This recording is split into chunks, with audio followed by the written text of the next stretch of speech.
Saya akan contohkan sebentar ya. Gimana sih proses kita ketika mengkondisikan orang dari sakit sampai sakratul maut.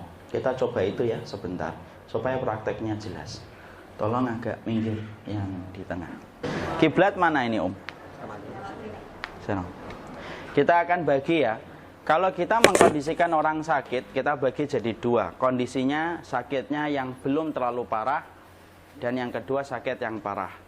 Sakit yang parah itu cukuplah dikatakan parah ketika sudah mulai datang sakaratul maut. Sakaratul maut itu prosesnya bisa panjang, bisa pendek, sesuai dengan apa yang Allah tetapkan. Ada banyak yang menyebabkan orang itu sakaratul mautnya panjang. Bisa jadi karena syirik yang dia bawa, sampai barang-barang itu menahan rasa sakit yang dia rasakan betul sebelum kematiannya. Atau bisa jadi dia memang betul orang yang beriman, Allah memberikan sakit yang berat pada sakaratul maut supaya semakin banyak dosa-dosa yang dia lakukan itu berguguran. Karena sakaratul maut dari rasa sakit yang kita dapatkan menggugurkan dosa. Makanya disebut dengan kafarah yang sesuai dengan pembahasan kitab kita. Anduk ya, enggak apa-apa. Antum tidur akhi. Hadap ke kiblat.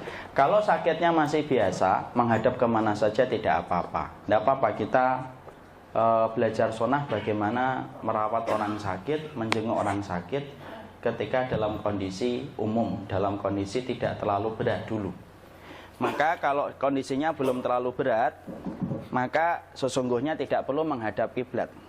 Tidur aja kering, saya tutupin. Ya. Maka kemudian kita kalau hadapin orang sakit, ini banyak di antara ikhwan dan akhwat yang sudah lama ngaji tapi belum paham sunahnya bagaimana jenguk orang sakit ataupun ngerawat orang yang sakit. Saya sampaikan dulu, ngerawat orang yang sakit itu pahalanya besar. Kalau menjenguk orang yang sakit sebanding dengan 70.000 malaikat yang mendoakan di waktu pagi dan sore, itu baru menjenguk. Antum bisa bayangkan kias aulanya, analogi tingginya gimana merawat orang sakit. Dan kita harus paham merawat orang sakit itu harus sabar. Sensitivitas mereka menjadi lebih ketika sakit. Kadang-kadang kedapat semprotan, kadang-kadang suka sensitif. Jangan ditanggepin orang sakit itu. Kadang-kadang kita terpancing, akhirnya kita nanggepin ikut marah. Tidak usah. Saya pernah ngingetin saudara saya, sabar ya. Kemudian dijawab, sabar. Udah tahu kalau sabar. Ya sudah. Masuk saya ngomong ya cepat mati kan nggak mungkin kan? Nah, ngomongnya sabar. Ya sudah, tidak apa-apa. Makanya di situ kita harus bersabar. Maka ketika kita menjenguk orang yang sakit, maka pahami. Tidak apa-apa. Maka kalau kita menjenguk orang sakit, maka sesungguhnya sunnahnya adalah yang pertama kali berwudu kalau mampu. Berwudu, kita berwudu karena sesungguhnya Rasulullah dengan Abu Bakar pernah menjenguk Jabir. Pernah menjenguk Jabir ketika Jabir sakit panas tinggi. Maka Rasulullah datang menjenguknya. Sembari Rasulullah SAW berwudu, lalu kemudian Abu Bakar berwudu. Maka kalau sudah berwudu, disunahkan mencipratkan bekas air wudu kita kepada orang yang sakit atau mengusapkan ke bagian orang yang sakit. Jadi wudu nih misalkan, maka kemudian cipratkan. Maaf Pak. Maka diusapkan, diginikan, atau dicipratkan. Tapi usahakan ya sama orang yang sudah paham dan sudah ngaji. Kalau tiba-tiba dia belum ngaji yang kita bisa bangkit itu dari tidurnya. Jadi akan terjadi pertumpahan darah. Jadi tidak usah. Jadi kalau kemudian kita sudah paham nih beliau orang ngaji misalkan, saya wudhu ya saya cipratkan, ya Ustaz, cipratkan dia, diusapkan gitu ke sini. Itu sunahnya karena itu merupakan barokah dari air wudhu yang kita cipratkan. Lalu kemudian kalau yang datang banyak, tidak usah semuanya nyipratin.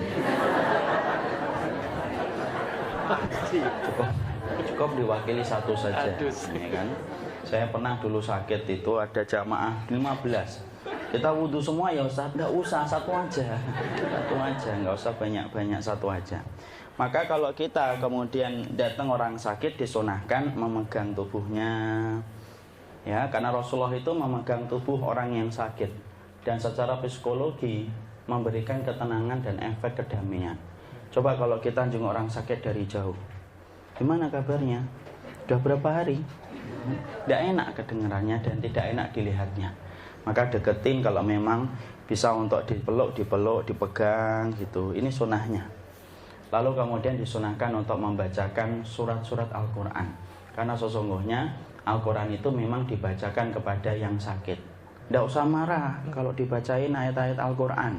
Memang saya mau mati loh, ya kita kan mau mati. Dan memang Quran itu dibacakan untuk menjadi petunjuk dan manfaat bagi orang yang hidup. Sekarang malah kebalikan, meninggal dunia baru dibacain Quran. Yang benar itu dibacakan ketika masih hidup, dibacakan Al-Ikhlas, Al-Falaq, An-Nas. Kemudian kita mendoakannya As'alullahal azim Rabbal arsyil azim ayyashfiyak 7 kali. As'alullahal azim, aku meminta kepada Allah yang agung, menguasai arsy yang agung, supaya menyembuhkan penyakitmu. Diulang-ulang 7 kali, karena memang angka 7 itu memiliki hikmah yang banyak. Kemudian disunahkan bagi kita kalau dia tidak mampu, maka kemudian kita membacakan 3 surat. Kalau dia tangannya lemas, maka kita membacakan 3 surat itu. Jazakallahu khair, Pak.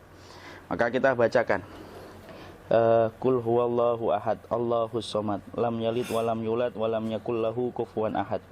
Qul a'udzu birabbil falaq, Qul a'udzu birabbin nas. Masing-masing 3 kali. Kalau kemudian dia lemas, kemudian kita tiupkan. Kemudian kita usapkan ke bagian tubuh yang sakit, kemana yang dia sakit gitu. Sembari kemudian kita di sampingnya, kemudian kita membacakan Quran, karena memberikan ketenangan. Kenapa? Sakit itu salah satu waktu yang banyak setan itu datang, Pak. Makanya banyak orang yang hilang sabarnya ketika sakit, karakternya jadi berubah total kalau sakit. Banyak kan orang yang dulunya sabar, tiba-tiba sakit jadi tidak sabar, karena memang banyak setan itu datang dalam 2 waktu. Salah satunya ketika dia sakit dan ketika sakaratul maut. Makanya kemudian kita memberikan kemudian Al-Quran, membacakan supaya dia tenang, mengkondisikan supaya setan tidak banyak bermain-main di sekitar orang yang sakit.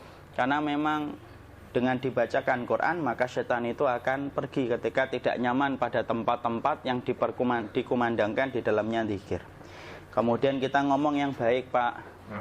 Sakitnya apa gitu, insya Allah sembuh. Makanya kan doanya selain As'alullahal azim, kita mengatakan la ba'sa tahurun insya Allah. Tidak apa-apa, menyucikan dosa, kan gitu. Menenangkan, meringankan. Jangan ngomong yang berat-berat. Sakitnya apa, Mas?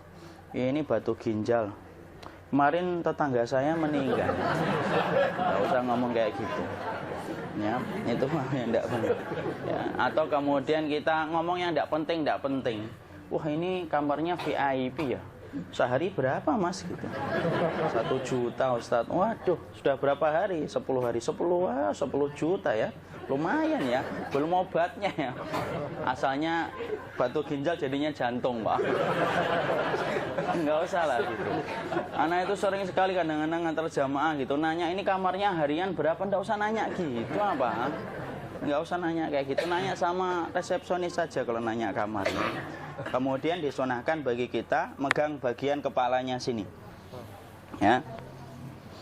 Kemudian memegang bagian kepalanya sini. Maaf ya, Khi. Lepas saja, antum sakit pakai peci ngapain? Maka kemudian diusapkan di wajah, ya, diusapkan di wajah begini. Kemudian diusap dadanya. Karena ketika Jabir bin Abdullah itu sakit, maka kemudian Rasulullah SAW beliau kemudian mengusap wajahnya begini, kemudian dirasakan kemudian dadanya, sampai-sampai Jabir bin Abdullah itu berkata, sampai Rasulullah wafat pun saya masih merasakan hangatnya tangan Rasulullah ketika mengusap dadaku. Jadi kemudian kita gini, sembari kita bacain doa gitu. Ini sesama jenis ya. Jadi kemudian jangan dipakai untuk yang lawan jenis. Jadi kita begini, sembari kemudian kita terus membacakan Quran, mengingatkan kepada beliau tentang wasiat. Wasiat itu harus kita selalu ingatkan. Dan saya ingatkan bapak-bapak dan ibu, wasiat itu merupakan bagian dari sunnah yang hari ini terlupakan. Nulis wasiat itu harta apa, kemudian kalau non harta bagaimana, titipkan ke sahabat kita, ke suami kita, atau ke istri kita, kalau memang mau ada anak-anak kita.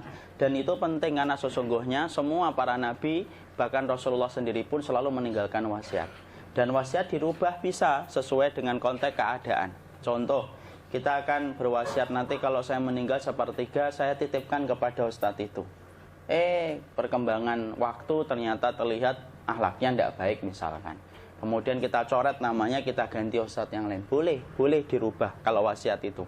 Dan wasiat itu termasuk bagian dari sunnah. Ketika sakit dan ketika kita kondisi mau safar, itu kemudian kita berwasiat semacam itu. Maka inilah yang kita lakukan. Ya, kembali kemudian kalau menjenguk itu yang paling afdal di sebelah kanan. Disinilah yang paling afdal untuk menjenguk orang yang sakit itu. Kalau memang bagian kanannya sudah penuh, ya sudah. Berarti duduk sana, samping kiri. Ya, karena memang kalau Rasulullah selalu mengambil posisi kanan ketika beliau menjenguk orang sakit. Gimana kita kalau kondisi keluarganya? Sudah kondisi keluarganya, terus mengingatkan dia untuk sabar, memperdengarkan murotal, membacakan Quran, supaya dia bersabar. Maka itu bagian dari kewajiban kita ketika sakitnya, masih sakit yang bisa, dia sakitnya belum sampai parah.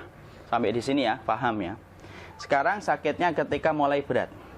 Sakit itu ketika mulai berat, maka disunahkan dalam satu riwayat. Tentunya ada perbedaan para ulama ya. Yaitu adalah disunahkan untuk menghadapkan ke arah Ka'bah. Sebagaimana satu riwayat dari Ma'rur radhiyallahu anhu. Maka ada satu sahabat yang minta diarahkan ke arah kiblat ketika menjelang sakaratul mautnya.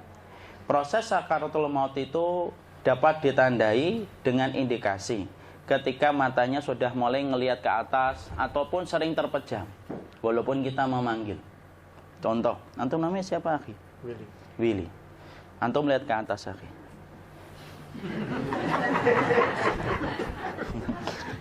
Saya panggil Pak Willy gitu, dia diam aja. Atau kemudian ketika kita panggil malah memejamkan mata. Coba, nah. Terus kemudian di sininya nangis biasanya.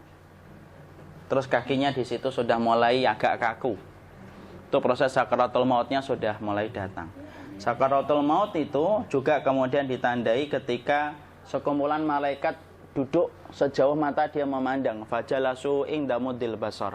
Jadi kemudian kata Rasulullah dalam riwayat Barok bin Azib, malaikat itu datang kemudian berkumpul sejauh mata orang ini memandang ketika mau meninggal dunia.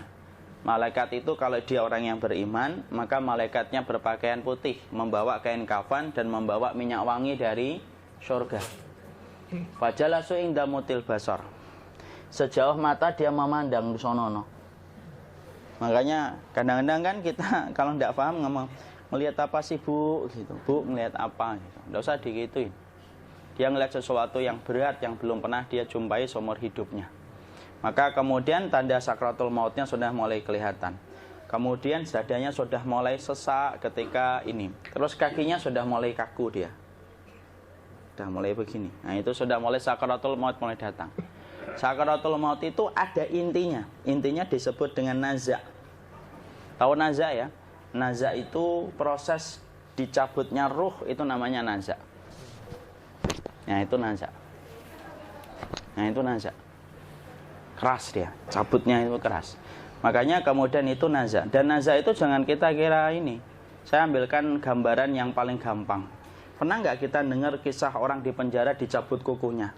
Dengar itu ngilu atau tidak ngilu? Ngilu. Itu kuku, Pak. Bisa bayangkan ruh dari sini. Di sini ada ruh ya, makanya dicabut ini kan sakit sampai ujung jempol. Dicabut dari sini, makanya kemudian kalau sampai hanya meneteskan air mata di situ kita paham. Dicabutnya kuku aja kita ngilu, bayangkan. Satu kuku itu. Ini ruh ini. Ini ruh. Sampai Rasulullah SAW aja lemah. Rasulullah itu ketika di atas pangkuan Aisyah. Di atas pangkuan Aisyah, beliau sempat melihat Abdurrahman itu, adiknya ibunda Aisyah itu bersiwak. Saking lemahnya Rasulullah itu Rasulullah itu cuma ngeliatin Abdurrahman itu yang pakai siwak itu. Kemudian Aisyah itu, ibunda Aisyah nanya, Rasulullah engkau pingin siwak ya Rasul? Rasulullah sampai tidak jawab. Hanya memberikan tanda bahwasanya sebenarnya beliau pengen siwak. Kemudian Aisyah ngambilkan siwak dengan bantuan Abdurrahman.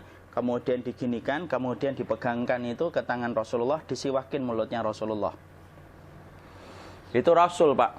Orang yang paling tahan dengan rasa sakit itu siapa kalau bukan Nabi? Orang yang tidak pernah ngeluh sepanjang hidupnya itu siapa lagi kalau bukan Rasul, Pak? Puncak keimanan adalah tidak mengeluh. Salah satunya adalah tidak mengeluh.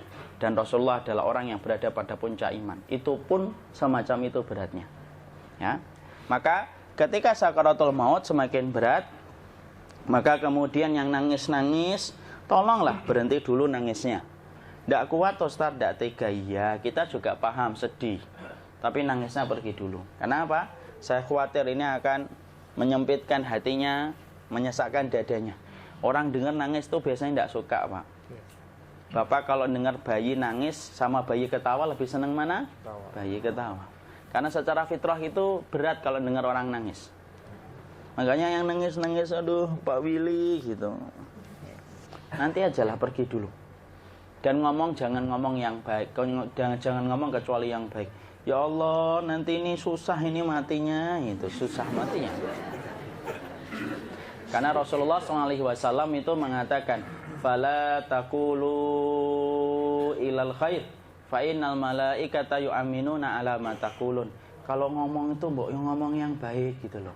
Malaikat itu ngaminkan apapun yang kalian ucapkan, dan itu dalam konteks ketika Rasulullah mengingatkan ketika sedang berada dengan orang yang akan meninggal dunia.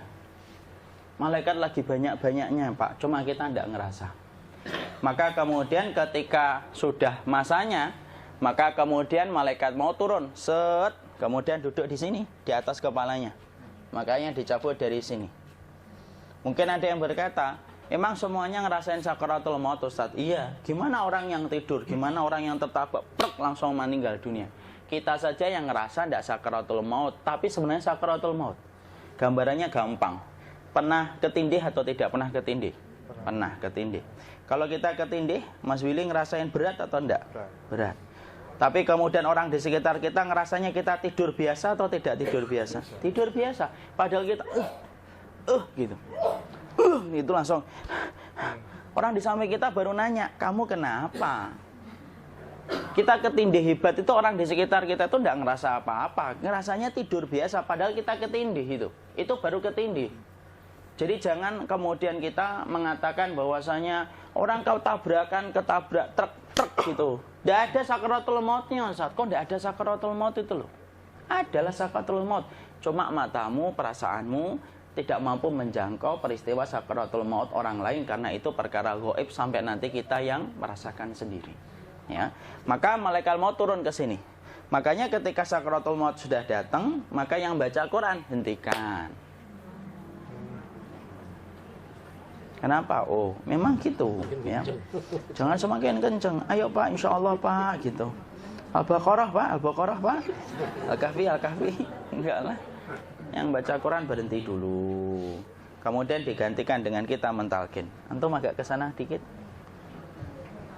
Masya Allah ya. Orang yang meninggalnya kooperatif ini.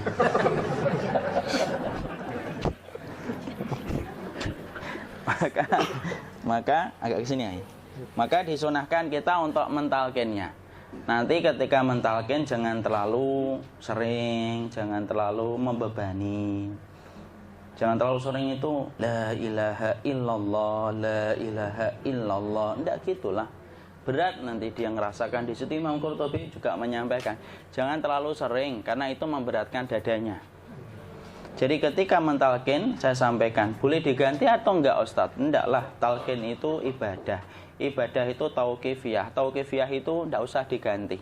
Karena Rasulullah mengatakan lakinu ala mautakum la ilaha illallah. Talkin orang yang meninggal di antara kalian dengan la ilaha illallah. Enggak usah diganti Allah Ustadz yang lebih singkat, lebih pendek. Enggak usah. Subhanallah Ustadz, enggak usah. Kenapa? Karena talqin sudah ditetapkan ucapannya oleh Nabi, begitulah kita mencontohnya. Jadi tidak usah diganti. Cara mentalqin, jadi kalau keadaan sudah tenang, tolong kalau sudah sakaratul maut jangan ditinggalkan. Karena sesungguhnya pertempuran setan itu pada detik-detik kematian semacam ini. Dan betul-betul berusaha untuk menjadikan dia murtad. Nanti makanya di situ di buku nanti dibahas kan, pertempuran setan itu sampai detik-detik orang mau mati itu sudah ayo kufur, murtad aja tuh, kamu sakit kan? Nah, itu kayak gitu. Makanya jangan ditinggal. Capek gitu kok nggak meninggal gitu ya. Udah gantian mas. Dan jangan kemudian meninggalkannya. Mangkat dulu gitu. Enggak lah, janganlah. Terus ditampingi terus. Kalau bisa ya sudahlah, berikan waktunya kita untuk sementara waktu itu betul-betul berkhidmah kepada orang yang kita cintai terakhir kalinya. Cara kita kemudian mentalkin adalah, yaitu adalah di sebelah kanannya, la ilaha illallah. Biarkan dia mencerna dulu, tidak usah buru-buru kemudian kita langsung nimpali lagi. Dia mencerna dulu sembari kita doakan, peluk, ya Allah dimudahkan gitu. Kalau ada orang yang bisa ngucapin la ilaha illallah, itu siapa yang memberikan itu? Ustadznya memberikan kekuatan Allah, Pak. Karena ngomong aduh aja sudah tidak mampu. Makanya Allah berfirman dalam surat Ibrahim, yusabbitullahu alladhina amanu bil qawli tsabit fil hayatid dunya wa fil akhirah. Allah teguhkan perkataan orang yang beriman dalam kehidupan dunia dan akhirat. Dunia itu ya ketika menjelang kematiannya. Makanya dia bisa ngomong la ilaha illallah. Sebenarnya ngomong aduh aja udah gak mampu. Kalau bisa ngomong, dia pasti ngomong aduhnya dulu. Tapi Allah yang menggerakkan. Ngomong la ilaha illallah. Makanya mangkana akhiru kalamihi la ilaha illallah dakhalal jannah. Barang siapa akhir kalamnya itu adalah la ilaha illallah, pasti masuk surga. Makanya kita lagi la ilaha illallah. Dah. Cerah dulu. Enggak usah minta diburu-buru ya. Enggak usah gini. Ayo la ilaha illallah. Ayo.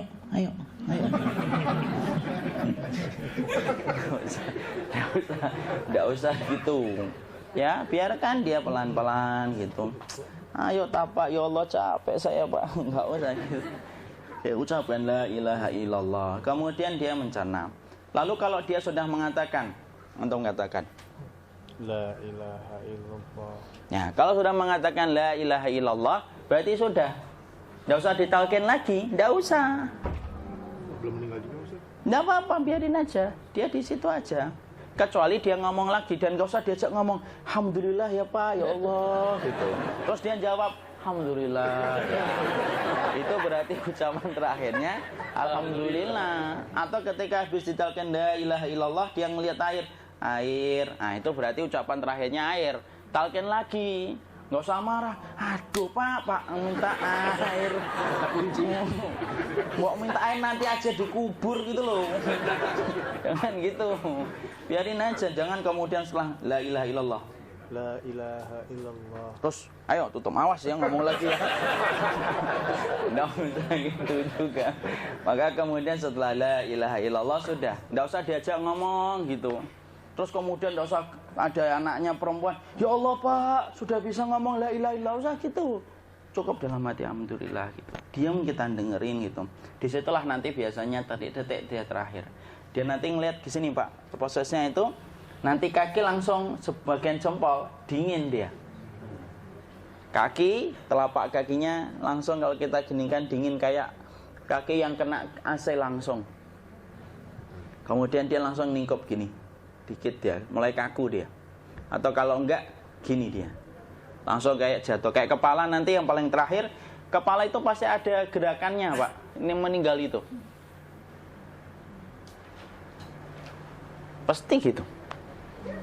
Pasti gitu. Karena apa? Sudah tidak ada beban ruh yang menahannya. Ya, cabut ya, set pelan, maka kemudian malaikat itu. Tapi tetap sakit lah. Walaupun dikatakan ringan, tetap sakit. Maka kemudian sakit gitu. Set ngelewatin sini. Jantung kemudian sudah tidak berfungsi. Kemudian ginjal Pak, ngelewatin ginjal tidak berfungsi. Bapak bayangkan kan, kalau yang pernah sakit batu ginjal Pak, sepakat nggak kalau kita batu ginjal itu sakitnya luar biasa Pak? Itu baru titik batu kecil di ginjal. Kita bisa bayangkan tiba-tiba ginjal tidak berfungsi. Sakitnya kayak apa Pak? Tiba-tiba ginjal nggak berfungsi, pankreas naik, kemudian tek jantung. Jantung ini dia masih hidup dia, di sininya masih hidup walaupun jantungnya sudah berhenti. Naik. Kemudian mata, dia ngelewatin mata. Organ tubuh yang paling setia sama ruh itu mata. Maka kemudian mata dia ngelihat dia, set. ngelihat set keluarnya, set naik dia. Nah, dilihat ini sama dia. Makanya Rasulullah mengatakan innar ruha idza qubida tabi'ahul basar. Ruh itu kalau dicabut, mata itu ngikutin kemana perjalanan ruh itu. Makanya ada yang meninggalnya gini. Ya, itu bukan tanda su'ul khatimah. Itu tanda fitrahnya mata ngikutin ruh. Atau kemudian bukanya sedikit. Ada yang kayak senyum, Pak. Ada yang kesini yang keringetan. Nah, itu tanda husnul khotimah. Ada yang senyum. Jadi sakitnya setelah selesai itu plong gitu loh. Makanya kemudian ada yang tersenyum. Maka itu tanda. Kalau kita ngelihat orang yang membuka mata kayak gini, tidak usah takut. Cepat-cepat kemudian kita nanti tutup. Biasanya kalau terlalu lama, itulah yang menjadikan ini tidak bisa ditutup. Makanya harus pakai kapas akhirnya. Karena apa? Karena pas meninggal nggak langsung ditutup. Biasanya karena perawat takut, dokternya juga nggak tahu itu, dibiarin itu. Makanya ada beberapa mata yang ditutup pakai tensoplas kan? Sebenarnya kalau langsung bisa nutup dia, fitrahnya nutup mata itu. Jadi kemudian kita baca Allahumma firlahu warhamhu wa'afihi wa'fu anhu atau bismillah wassalatu wassalamu ala rasulillah, tutup. Bismillah. Tidak usah takut. Kecuali buka lagi ya, ini baru kita kabur bareng. Kalau buka lagi Pak, Insya Allah Pak, ya Allah ya kita kabur bareng-bareng Pak.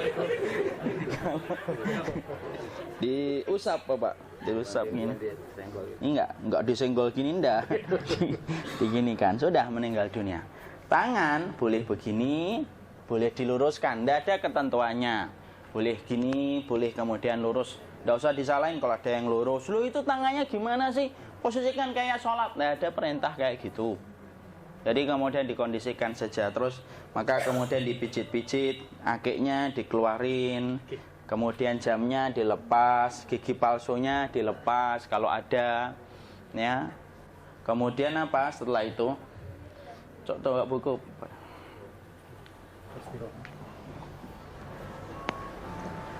Kemudian kalau bisa awal-awal, kemudian taruh buku atau sesuatu yang agak berat di perutnya ketika baru meninggal dunia. Kenapa kemudian ditaruh kayak gini? Bukan apa-apa, supaya membantu sisa-sisa pencernaan dia untuk keluar. Nanti Pak, biasanya kalau kita taruh agak yang berat gini, atau kemudian kita gini-gini kan, ini udah makan belum Maki? Udah makan belum makan kok udah gede ya?